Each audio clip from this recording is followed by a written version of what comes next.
जय श्री कृष्णा, जय गुरुदेव। कक्षा 12 के सभी विद्यार्थियों का हार्दिक स्वागत और अभिनंदन। कक्षा 12 में मैं बजरंगलाल पटलावत हम बात कर रहे हैं सिंधु सभ्यता के प्रमुख स्थलों की। और इस सिंधु सभ्यता के प्रमुख स्थलों के अंदर हमने बात की थी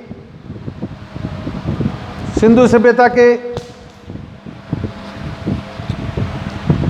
स्थलों के बारे में, और अब हम बात करेंगे सिंधु सभ्यता की राजनीतिक स्थिति के बारे में। सिंधु सभ्यता की राजनीतिक स्थिति के बारे में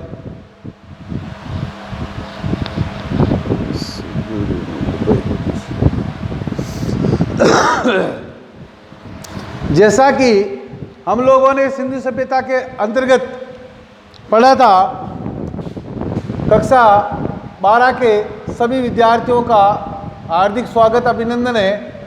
और बात करेंगे सिंधु सभ्यता के राजनीतिक इतिहास की या राजनीतिक स्थिति की।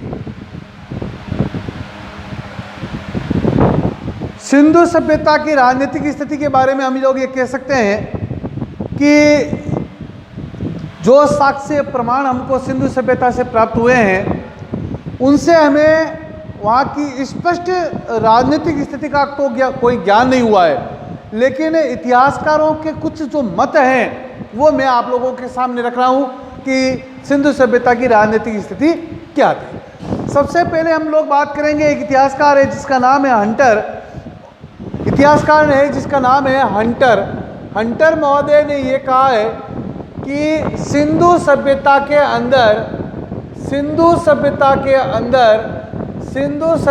अंदर जो राजनीतिक स्थिति थी वो थी जनतांत्रिक प्रणाली। हंटर महोदय ये कहते हैं कि सिंधु सभ्यता में लोकतंत्र था और वहाँ पर जनतंत्रात्मक प्रणाली थी। इसके बाद में हम बात करते हैं, एक व्यक्ति आता है जिसका नाम है मेके। और मेके महोदय कहते हैं कि वहाँ पर जो था वो स्थिति ये थी राजनीतिक स्थिति की कि वहाँ पर प्रतिनिधि मूलक राजनीतिक स्थिति थी। मतलब यहाँ पर वहाँ पर एक कोई प्रतिनिधि होता था, यानी कि सीधी बात यह है कि वहाँ पर राजतंत्रात्मक शासन था, यानी कि एक प्रतिनिधि या राजा होता था जो वहाँ की शासन व्यवस्था को संचालित करता था। इसके बाद में एक व्यक्ति आता है जिसका नाम है पिगट महोदय। और पिगट महोदय कहते हैं कि सिंधु सभ्यता के अंदर स्थिति जो थी वो थी, वहाँ पर एक पुरोहित रहता था और पुरोहित जो है समस्त सिंधु सभ्यता का शासन संचालित करता था। इस प्रकार से ये तीन अलग अलग व्यक्तियों के मत हैं। कोई कहता वहाँ पर राजनीतिक स्थिति थी, कोई कहता प्रतिनिधि मूलक स्थिति थी, और कोई कहते हैं वहाँ का शासक पुरोहित था। इन सभी के मतों को मिला करके एक व्यक्ति आते हैं जिनका नाम है रामशरण शर्मा। रामशरण शर्मा महोदय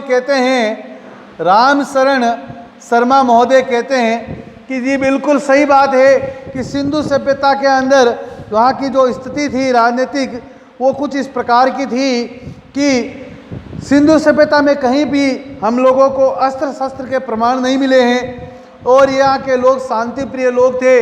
ये सभ्यता व्यापार प्रधान सभ्यता थी, और यहाँ पर नगरों में कोई ऐसी स्थानीय स्वशासन व्यवस्था थी, नगर पालिका थी, जो नगर पालिका पूरे गांव का, नगर का जो है शासन संचालित करती थी। तो रामशरण शर्मा के अनुसार यहाँ पर स्थानीय शासन व्यवस्था यानी कि स्थानीय स्वशासन व्यवस्था थी। यहाँ पर व्यक्ति नगर पालिका थी और संपूर्ण नगर पालिका नगरों का शासन संचालन करती थी। तो इस प्रकार से हम कहते हैं कि सिंधु सभ्यता के अंदर राजनीतिक स्थिति के अंदर हम कह सकते हैं कि हंटर के अनुसार जनतंत्रात्मक शासन प्रणाली थी, मेके के अनुसार प्रतिनिधि मूलक शासन व्यवस्था थी, पिगट के अनुसार पुरोहित वर्ग जो यहाँ पर शासन करता था, और रामशरण शर्मा के अनुसार यहाँ पर स्थानीय स्वशासन व्यवस्था थी, यानी कि यहाँ पर नगर पालिका थी। तो ये इस प्रकार से सिंधु सभ्यता की राजनीतिक स्थिति यहाँ की थी। आगे हम बात करेंगे सिंधु सभ्यता के सामाजिक जीवन के बारे में, और सिंधु सभ्यता का जो सामाजिक जीवन है कुछ इस प्रकार से है कि हम लोग कह सकते हैं कि सिंधु सभ्यता एक प्रकार की नगर प्रधान सभ्यता थी, और नगर प्रधान सभ्यता थी तो यहाँ का जो सामाजिक जीवन जो था कुछ इस प्रकार से था। सामाजिक स्थिति कुछ इस प्रकार की थी। कहते हैं इतिहासकारों ने सिंधु सभ्यता में 4 वर्गों का निवास बताया है। कितने वर्गों का निवास बताया है? 4 वर्गों का। कि सिंधु सभ्यता के अंदर 4 वर्ग निवास करते थे, जिनमें योद्धा, विद्वान, व्यापारी और शिल्पी, 4 वर्ग निवास करते थे। योद्धा, दूसरा है विद्वान, और तीसरा है शिल्पी, और चौथा है आपके व्यापारी। ये 4 वर्ग निवास करते थे सिंधु सभ्यता के अंदर, जो चारों द्वारा यहाँ पर इस सामाजिक व्यवस्था को संचालित किया जाता था। और हम लोग कह सकते हैं कि इन चारों वर्गों के आधार पर जो है इनको हम हमारे इतिहासकारों ने रंग, रूप और वर्ण के अनुसार अपने इतिहास के अंदर जो है विभाजन किया है। कुछ इस प्रकार से है कि हमारे इतिहासकारों का कहना है कि ये जो व्यक्ति 4 वर्ग थे, इनका रंग, वर्ण, कद और काठी, इनके आधार पर इनको 4 भागों में विभाजित किया है कि ये लोग जो थे संभवतः मंगोलाइड थे, मंगोलाइड, अल्पाइन, तीसरा है भूमध्य सागरीय, और चौथा है आपके प्रोटो ऑस्ट्रलाइड, प्रोटो ऑस्ट्रलाइड, ऑस्ट्रलाइड। अब आपसे पूछ लिया जाए कि सिंधु सभ्यता में जो 4 वर्ण निवास करते थे, योद्धा, विद्वान, शिल्पी और व्यापारी, इनको इतिहासकारों ने रंग, वर्ण, कद और काठी के आधार पर जो है इतिहास के 4 भागों में विभाजन किया है। वो कौन कौन सी प्रजातियां थी तो आपको बताना है। मंगोलाइड, अल्पाइन, भूमध्य सागरीय और प्रोटो ऑस्ट्रलाइड, ये 4 इतिहासकारों ने इनका विभाजन किया है। इनमें सबसे ज़्यादा जो है मत इस पर दिया जाता है कि संभवतः जो है अधिकांश जो भूमध्य सिंधु सभ्यता में जो लोग निवास करते थे वो भूमध्य सागरीय लोग थे, जो भूमध्य सागर के पास से आए थे और यहाँ पर निवास करने लगे और इन्होंने अपनी सभ्यता का संचालन किया था। इस प्रकार से हम लोग कह सकते हैं कि यहाँ पर जो सामाजिक जीवन का जो मूल आधार था वो था मात्र सत्तात्मक व्यवस्था। यहाँ पर मात्र सत्तात्मक व्यवस्था थी। परिवार होता था और परिवार में सबसे ज़्यादा महत्व माँ को, पत्नी को, बहन को, या हम लोग ऐसे कह सकते हैं स्त्री को सबसे ज़्यादा महत्व दिया जाता था। क्योंकि इसके प्रमाण हम लोगों को 2 मिले हैं। पहला प्रमाण मिला है हम लोगों को हड़प्पा से एक प्रमाण मिला है जिससे हमें एक मातृ देवी की मूर्ति मिली है, और वो मातृ देवी की मूर्ति है जिसको हमने उर्वरा की देवी कहा है। और वो उर्वरा की देवी जो थी जिसके गर्भ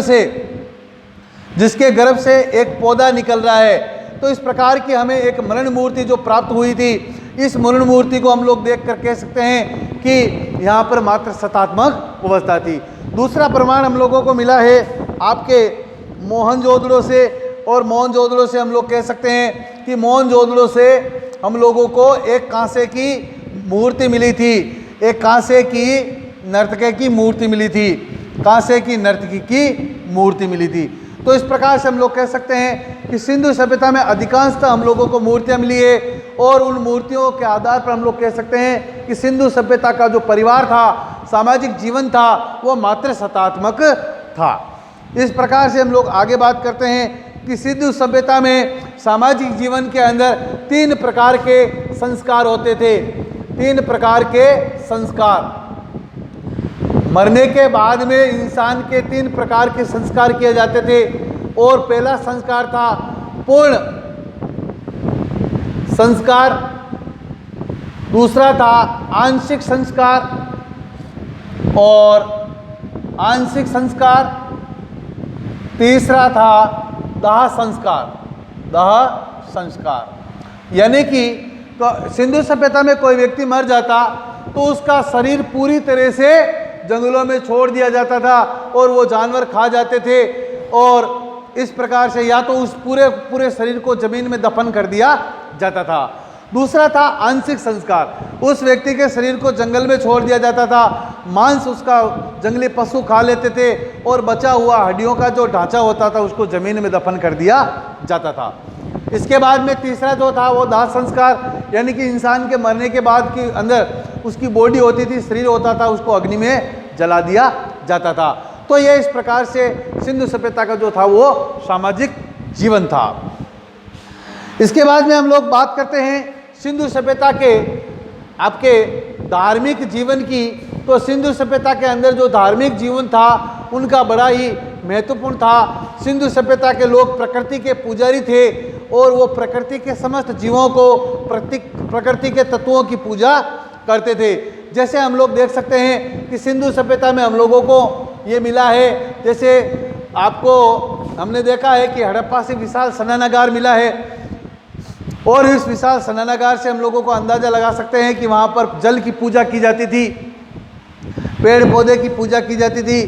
तो हम लोग कह सकते हैं कि सिंधु सभ्यता और मोहनजोदड़ो से जो विशाल स्नानागार मिला है और लोथल से अग्नि पूजा के प्रमाण मिले हैं, और हड़प्पा और मोहनजोदड़ो से माता देवी की मूर्तियाँ मिली है।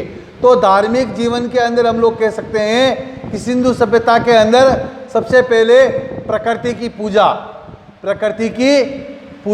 प्रकृति की पूजा के अंदर जल पूजा, अग्नि पूजा, वृक्ष पूजा और जीव जंतुओं की पूजा।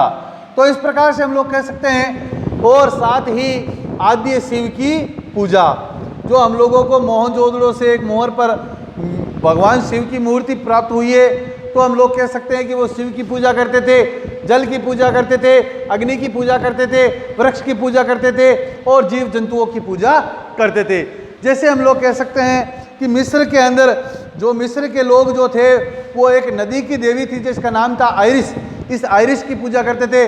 उसी प्रकार सिंधु सभ्यता के लोग भी नदियों की पूजा या जल की पूजा करते थे। तो हम लोग कह सकते हैं कि सिंधु सभ्यता के अंदर हम लोगों को एक योगी की मूर्ति जो मिली है जिसको हम आद्य शिव कहते हैं, और इसकी पूजा की जाती थी, जिसके हमने देखा भगवान शिव के दाईं ओर और बाईं ओर, दाईं ओर गेंडा और भैंसा, बाईं ओर गेंडा और भैंसा, दाईं ओर बाघ और हाथी, ये हम लोगों को भगवान शिव के दाएं बाएं मिले हैं। तो इनकी भी पूजा की जाती थी, जीव जंतुओं की पूजा की जाती थी। इसके अलावा बतख की पूजा की जाती थी। इसके अलावा जो है आपके सर्प की पूजा की जाती थी और पीपल के पेड़ की पूजा की जाती थी। ये इनका मुख्य जो था वो जीव जंतुओं के प्रति आदर भाव और स्नेह था। इस प्रकार हम लोग कह सकते हैं कि सिंधु सभ्यता के जो लोग थे वो जादू टोनों के से भी परिचित थे, जादू टोनों या तंत्र मंत्र से भी ये लोग परिचित थे और इस प्रकार ये तंत्र मंत्र भी करते थे। इसके साथ ही हम लोगों को एक श्रृंगी पशु, बेल और पीपल के वृक्ष की पूजा के प्रमाण भी हमको प्राप्त हुए हैं। तो संक्षेप में हम लोग कह सकते हैं कि सिंधु सभ्यता के जो लोग थे वो लोग जो थे आपके प्रकृति के पुजारी थे, जीव जंतुओं की पूजा करना, जल की पूजा करना। और सबसे बड़ी बात तो ये है कि एक IAS में प्रश्न भी आया है कि सिंधु सभ्यता की वो कौन सी विशेषता है जो आज तक हम लोग उस विशेषता का पालन कर रहे हैं। तो सबसे बड़ी विशेषता है कि उनका धार्मिक जीवन, जो इस प्रकार की प्रकृति की जो पूजा है वो आज भी हम अपने जीवन में उसकी पूजा करते हैं, जल की पूजा करते हैं, अग्नि की पूजा करते हैं, वृक्ष की पूजा करते हैं। तो ये सिंधु सभ्यता की जो देन है वो है धार्मिक जीवन, जो हमारे वर्तमान जीवन में भी मौजूद है। आज हम इतना ही पढ़ेंगे। जय श्री कृष्णा, जय गुरुदेव।